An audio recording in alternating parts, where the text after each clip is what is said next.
मेरा नाम डॉक्टर नीरज कुमार सिन्हा है। मैं जमालपुर महाविद्यालय वाणिज्य संकाय में एसोसिएट प्रोफेसर के पद पर कार्यरत हूँ। आज मैं बीकॉम पार्ट 2 का ऑनर्स पेपर 3 बिजनेस लॉ के अंतर्गत Indian sale of goods act में ट्रांसफ़र ऑफ टाइटिल अधिकार या स्वताधिकार का हस्तांतरण पढ़ाऊंगा। मूल रूप से टाइटिल का अभिप्राय होता है स्वामित्व, मालिकाना हक होना। विक्रय में जब वस्तु बेचे जाते हैं तो समांतर विक्रेता उसी माल या वस्तु को बेचते हैं जिस पर उनको स्वामित्व प्राप्त होता है, उनके आधिपत्य में होता है, उनके पोजीशन में होता है। और ऐसी वस्तु को पर्याप्त प्रतिफल के फलस्वरूप विक्रेता बेचते हैं और परिणाम स्वरूप बेची गई वस्तु विक्रेता के आधिपत्य से क्रेता के पास चले जाते हैं। साथ ही उसका स्वामित्व भी विक्रेता से क्रेता को हस्तांतरित हो जाता है। परंतु ऐसी बेची गई वस्तु पर यदि विक्रेता को अच्छा अधिकार प्राप्त होगा, अच्छा स्वामित्व प्राप्त होगा, लीगल टाइटल होगा, तो क्रेता को भी अच्छा स्वामित्व प्राप्त होगा, लीगल टाइटल प्राप्त होगा, अच्छा अधिकार प्राप्त होगा। लेकिन यदि विक्रेता के पास किसी वस्तु के बेचने का अधिकार नहीं है, उसको लीगल टाइटल प्राप्त नहीं है, अच्छा स्वामित्व नहीं है और वह ऐसे वस्तु को विक्रेता के हाथ पर्याप्त प्रतिफल लेकर बेच देता है, तो क्रेता के द्वारा पर्याप्त प्रतिफल देने के बावजूद उसे अच्छा स्वामित्व, अच्छा अधिकार, लीगल टाइटल प्राप्त नहीं होगा, क्योंकि विक्रेता को ही ये सभी लीगली प्राप्त नहीं थे। अतः कोई भी विक्रेता अपने से अच्छा स्वामित्व क्रेता को हस्तांतरित नहीं कर सकता। 20J के अनुसार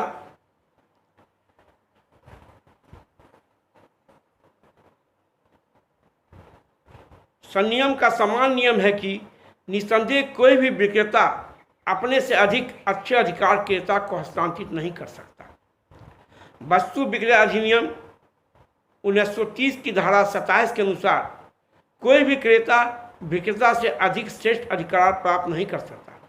अर्थात यदि विक्रेता का अधिकार श्रेष्ठ है तो क्रेता का स्वतंत्राधिकार स्वतः ही श्रेष्ठ होगा। इसके विपरीत स्थिति में विक्रेता के सीमित अथवा दूषित अधिकार होने पर क्रेता को भी सीमित या दूषित अधिकार ही प्राप्त होगा, भले उसने सद्भावना या ईमानदारी से कार्य करके मूल्य प्राप्त चुकाया हो।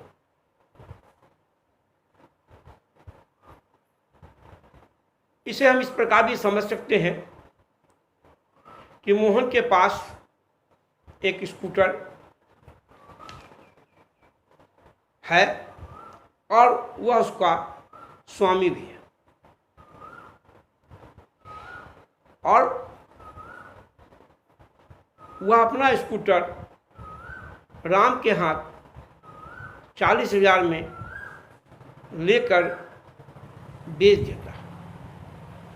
तो ऐसी चीज में स्कूटर राम को प्राप्त होगा और स्कूटर के प्रतिफल में मोहन को 40,000 रुपया प्राप्त होंगे। तो अब स्कूटर का आधिपत्य और स्वामित्व दोनों ही मोहन से राम को हस्तांतरित हो गया। और चूंकि मोहन को उस स्कूटर पर अच्छा स्वामित्व प्राप्त था, इसलिए राम को भी उस स्कूटर पर अच्छा स्वामित्व प्राप्त हो। अतः कोई भी विक्रेता अपने से अच्छा स्वामित्व क्रेता को प्रदान नहीं कर सकता। उपरोक्त सिद्धांत लैटिन भाषा की इस कहावत पर आधारित है कि नेमो डैट क्विड नन हैविट और none can give who does not himself possess. अर्थात कोई भी व्यक्ति इस वस्तु को नहीं दे सकता जो उसके अधिकार में नहीं हो। अतः विक्रेता अपने से श्रेष्ठ अधिकार किसी भी क्रेता को प्रदान नहीं कर सकता है। जैसे विक्रेता माल का स्वामी नहीं है या माल विक्रय करने का अधिकार नहीं है या वह चोर है, तो ऐसी स्थिति में क्रेता को वैध स्वामित्व का अधिकार प्राप्त नहीं हो सकता। साधारणतः कोई विक्रेता स्वयं के अधिकारों की अपेक्षा श्रेष्ठ अधिकार क्रेता को हस्तांतरित नहीं कर सकता।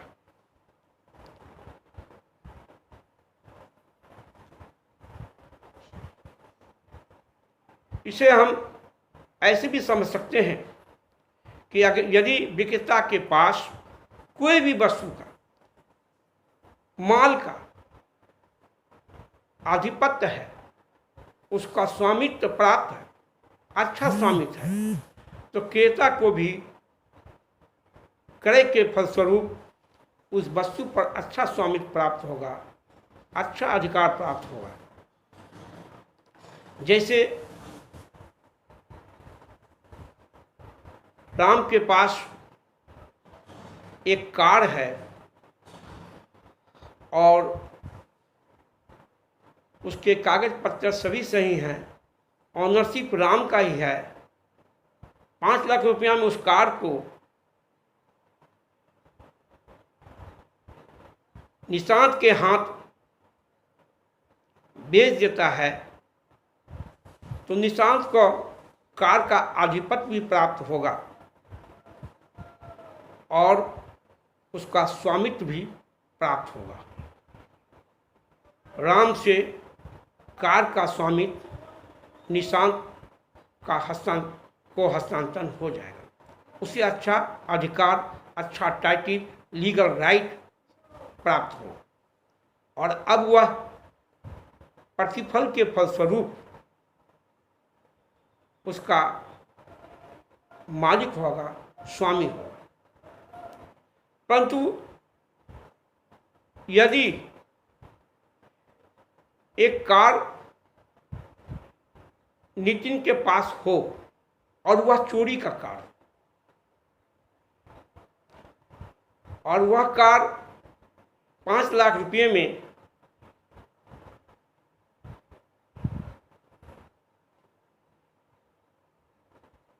निशांत के हाथ बेच देता है, तो ऐसी स्थिति में निशांत के पर्याप्त प्रतिफल देने के बावजूद उसको अच्छा स्वामित्व प्राप्त नहीं होगा, क्योंकि नितिन को ही उस कार पर अच्छा स्वामित्व प्राप्त नहीं था। वह इलीगल था, वह चोरी का कार था, इसलिए उसको अच्छे अधिकार उन्हें प्राप्त नहीं थे। फलस्वरूप निशांत को भी उस कार पर अच्छा स्वामित्व प्राप्त नहीं होगा। परंतु इस नियम के कुछ अपवाद भी हैं जो निम्न हैं। कुछ दशाओं में क्रेता को विक्रेता के अधिकारों की अपेक्षा श्रेष्ठ अधिकार प्राप्त होता है। अन्य शब्दों में एक विक्रेता जो माल का स्वामी नहीं है, फिर भी क्रेता को वैध स्वामित्व या श्रेष्ठ अधिकार प्रदान कर सकता है। नंबर 1, अवरोध द्वारा अधिकार, टाइटिल बाय एस्टोपल। यदि माल का वास्तविक स्वामी अपने व्यवहार या आचरण या वक्तव्य द्वारा क्रेता को विश्वास दिलाता है अथवा विश्वास करने देता है कि विक्रेता माल का स्वामी है अथवा उसे विक्रय करने का अधिकार है तथा क्रेता को माल क्रय करने के लिए प्रेरित करता है, तो फिर बाद में वास्तविक स्वामी यह मना नहीं कर सकता है कि विक्रेता को माल विक्रय करने का अधिकार नहीं था। विक्रय अधिनियम की धारा 27 के अंतर्गत ऐसा कहा गया कि यदि माल का स्वामी कोई व्यक्ति है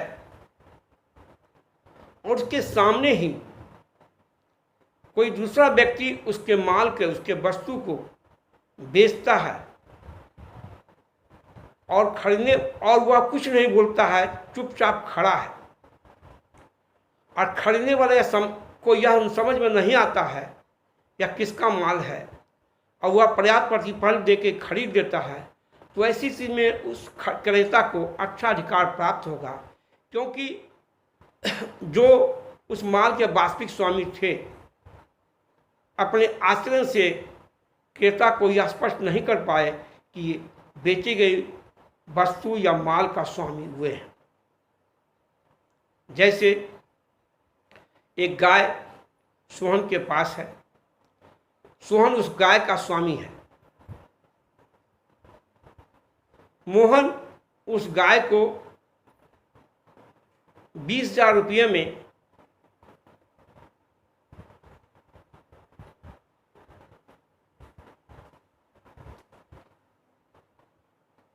राम के हाथ बेच देता है।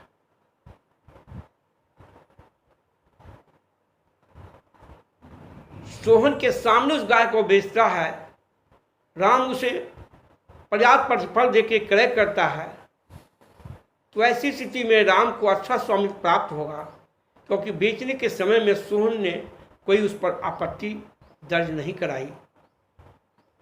वह अपने आचरण से यह भी स्पष्ट नहीं कर पाया कि उस गाय का स्वामी हुआ है।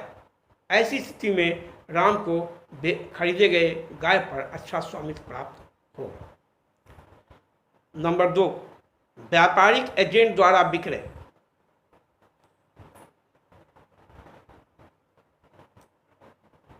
यदि माल का वास्तविक स्वामी, यदि कोई व्यापारी एजेंट अपने नियोक्ता या प्रधान की सम्मति से माल पर अधिकार या माल अधिकार समिति पर लेख रखे और व्यापार के साधारण प्रगति में माल का विक्रय करे, तो क्रेता को माल पर श्रेष्ठ अधिकार प्राप्त होगा। यदि क्रेता ने सद्विश्वास से माल क्रय किया हो और उसे यह जानकारी भी नहीं हो कि विक्रेता को माल बेचने का अधिकार नहीं था। प्रायतः वस्तु के निर्माता, मैन्युफैक्चरर, माल का विक्रय 2 तरह से करते हैं। एक जगह जगह अपनी शाखाएं खोल के, और दूसरा शहरों में जगह जगह बाजारों में अपने नियोक्ता नियुक्त करके। रिप्रेजेंटेटिव होते हैं, एजेंट होते हैं, जो निर्माता के द्वारा भेजी गई वस्तु का विक्रय करते हैं। यदि ऐसे एजेंट के द्वारा माल विक्रय किए जाते हैं, क्रेता उसको माल पर्याप्त प्रतिफल देकर खरीदते हैं, एजेंट के पास उस माल के सभी डॉक्यूमेंट्स हैं, तो ऐसी स्थिति में क्रय किया गया माल पर क्रेता को अच्छा स्वामित्व प्राप्त होगा, क्योंकि ऐसा माना जाता है कि एजेंट के द्वारा जो माल बेचा जा रहा है वह माल के प्रधान या मैन्युफैक्चरर के बिहाफ में बेचा जा रहा है। एजेंट जो भी कार्य कर रहे हैं वो अपने निर्माता के बिहाफ में कर रहे हैं। ऐसी स्थिति में क्रेता को उस खरीदे गए वस्तु पर अच्छा स्वामित्व प्राप्त होगा। 3, सहस्वामी द्वारा विक्रय, शेयर बाय को ऑनर। यदि माल के अनेक संयुक्त स्वामियों, ज्वाइंट ओनर्स में से किसी एक को सहस्वामियों की सहमति से माल पर पूर्ण अधिकार प्राप्त हुआ तो वह क्रेता को माल पर श्रेष्ठ अधिकार प्रदान कर सकता है। यदि क्रेता ने माल को सद्भावना से क्रय किया है और उसे अनुबंध के समय यह जानकारी नहीं है कि विक्रेता को माल बेचने का अधिकार नहीं था। यदि कोई वस्तु या संपत्ति के स्वामी ज्वाइंट वेंचर के सहस्वामी हैं और उन सहस्वामियों में से कोई एक सहस्वामी उस वस्तु या संपत्ति को बेच देते हैं, क्रेता उसको यदि पर्याप्त प्रतिफल देके क्रय करते हैं, तो ऐसी स्थिति में क्रेता को उस क्रय की गई वस्तु पर अच्छा स्वामित्व प्राप्त होगा। जैसे ए, बी और सी एक मकान के संयुक्त स्वामी हैं, जो सी को मकान का एकाधिकार सोल टाइटल प्रदान करते हैं। सी इस मकान को डी को बेच देता है, अतएव डी को मकान पर श्रेष्ठ अधिकार प्राप्त होगा यदि उसने सद्विश्वास और विक्रेता के दूषित अधिकार के बिना जानकारी के क्रय किया हो। नंबर 4, वेतनीय अनुबंध के अधीन माल पर अधिकार रखने वाले व्यक्ति द्वारा विक्रय। Sale by person possession of goods under a voidable contract or voidable title of seller। यदि वित्तीय अनुबंध के अधीन किसी विक्रेता ने माल पर अधिकार प्राप्त किया हो और वह अनुबंध बिक्री के समय तक रद्द नहीं किया गया हो तो क्रेता को ऐसे माल पर अच्छा अधिकार प्राप्त होगा यदि उसने सद्भावना से माल का क्रय किया और उसे विक्रेता को दूषित अधिकारों को जानकारी नहीं थी। इसे हम एक उदाहरण से भी समझ सकते हैं। डॉक्टर राजेंद्र अपने बीमार पेशेंट सुरेंद्र को अनुचित प्रभाव द्वारा स्कूटर को बेचने और सुपुर्द करने के लिए प्रेरित करता है। सुरेंद्र द्वारा अनुबंध रद्द करने के पूर्व ही डॉक्टर राजेंद्र स्कूटर को वीरेंद्र को बेच देता है। ऐसी दशा में वीरेंद्र माल पर अच्छा अधिकार प्राप्त करता है यदि उसने सद्भावना से क्रय किया हो और उसे डॉक्टर राजेंद्र के दूसरे अधिकार की जानकारी नहीं हो। नंबर 5, विक्रेता के पश्चात माल पर अधिकार रखने वाला विक्रेता द्वारा बिक्री। बिक्री अधिनियम 1930 की धारा 30 के अनुसार यदि विक्रेता को माल के विक्रय करने के पश्चात माल पर या उसके अधिकार संबंधी प्रलेखों documents of titles to goods पर अधिकार है तो वह या उसका अधिक एजेंट अन्य पक्षकार को माल बेचता है तो ऐसी स्थिति में यदि क्रेता के सद्विश्वास और पूर्ण विक्रय की जानकारी बिना स्वीकृति प्राप्त की हो तो उसे माल पर श्रेष्ठ अधिकार प्राप्त होगा। यदि कोई विक्रेता अपनी वस्तु बेच चुका हो परंतु क्रेता ने उस वस्तु को अपने पास नहीं ले गया हो, साथ ही उसके डॉक्यूमेंट्स भी विक्रेता के पास ही है, यदि फिर ये ऐसे बेची गई वस्तु को दूसरे क्रेता के हाथ भेज देता है और क्रेता पूरे विश्वास से पर्याप्त प्रतिफल देकर क्रय करता है तो ऐसी स्थिति में क्रेता को उस पर अच्छा स्वामित्व प्राप्त होगा, अच्छा टाइटल प्राप्त होगा। नंबर 6, माल पर अधिकार रखने वाले क्रेता द्वारा विक्रय। Sale by buyer in possession of goods. यदि किसी व्यक्ति को विक्रेता की सहमति से माल का स्वामित्व हस्तांतरण होने के पूर्व माल अथवा अधिकार संबंधी प्रलेख प्राप्त हो जाते हैं और वह माल को किसी तीसरे व्यक्ति के हाथों में भेज देता है तो तीसरे पक्षकार को उससे अधिकार प्राप्त हो जाते हैं यदि उसने सद्भावना और क्रेता के दूसरे अधिकार की जानकारी बिना सुपुर्द की प्राप्त की हो।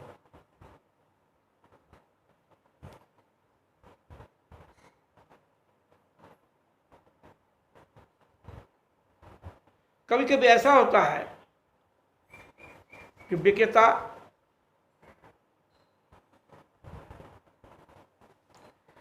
क्रेता के हाथ माल बेच देते हैं और क्रेता पर को उस माल का डॉक्यूमेंट्स भी प्राप्त हो जाता है।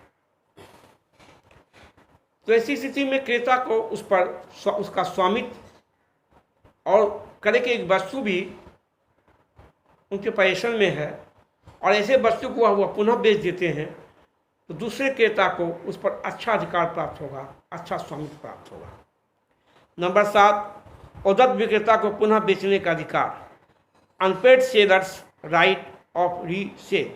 यदि उद्धत विक्रेता ग्रहण अधिकार या मार्ग में माल रोकने के अधिकार का उपयोग करने के पश्चात माल का पुनः विक्रय करे तो क्रेता को मूल क्रेता के विरुद्ध शेष अधिकार प्राप्त होगा। कभी कभी ऐसा होता है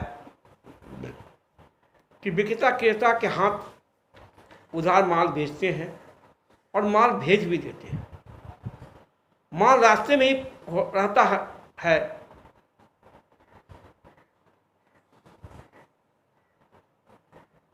तो विक्रेता को यह मालूम हो जाता है कि क्रेता दिवालिया हो गया और उसे माल की पूर्ण राशि प्राप्त नहीं हुई है।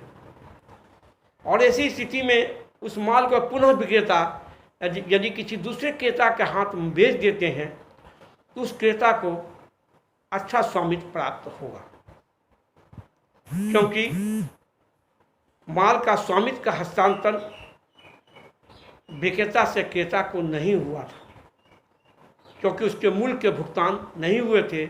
इसलिए माल का स्वामित्व का हस्तांतरण विक्रेता से क्रेता को नहीं हुआ था। ऐसी स्थिति में विक्रेता को अच्छा स्वामित्व प्राप्त था तो क्रेता को भी अच्छा स्वामित्व प्राप्त होगा।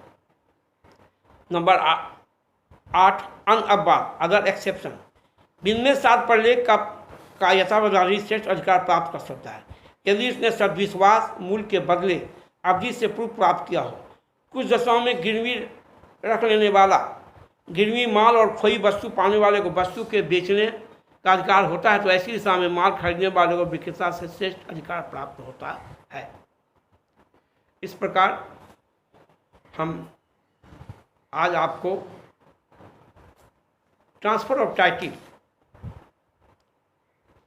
बेची गई वस्तु का स्वामित्व का हस्तांतरण के बारे में व्याख्या की है, जिसके अंतर्गत मूल बात यही आई, कोई भी विक्रेता अपने से अच्छा बेची गई वस्तु का अच्छा स्वामित्व, अच्छा टाइटल, अच्छा अधिकार क्रेता को हस्तांतरित नहीं कर सकता है। यानी क्रेता को विक्रेता से अच्छा अधिकार, अच्छा टाइटल, अच्छा स्वामित्व प्राप्त नहीं हो सकता यदि क्रेता पूरे विश्वास से पर्याप्त प्रतिफल दे के भी वस्तु खरीदा हो। फिर भी यदि बेची गई वस्तु पर यदि विक्रेता को अच्छा स्वामित्व प्राप्त नहीं होगा, अच्छा अधिकार प्राप्त नहीं होगा, अच्छा टाइटल प्राप्त नहीं होगा, लीगल टाइटल नहीं प्राप्त होगा, तो क्रेता को अच्छा अधिकार, अच्छा टाइटल, लीगल टाइटल, अच्छा स्वामित्व प्राप्त नहीं होगा। धन्यवाद। आप यदि चाहें तो इस क्वेश्चन को तैयार कर सकते हैं। इसके प्रश्न होंगे, माल पर जिसका जितना अधिकार है उसमें उत्तम अधिकार वह किसी को नहीं दे सकता, या इस समान नियम की विवेचना कीजिए। वस्तु विक्रय अधिनियम के अधीन इस नियम के कोई अपवाद हैं, लिखें। धन्यवाद।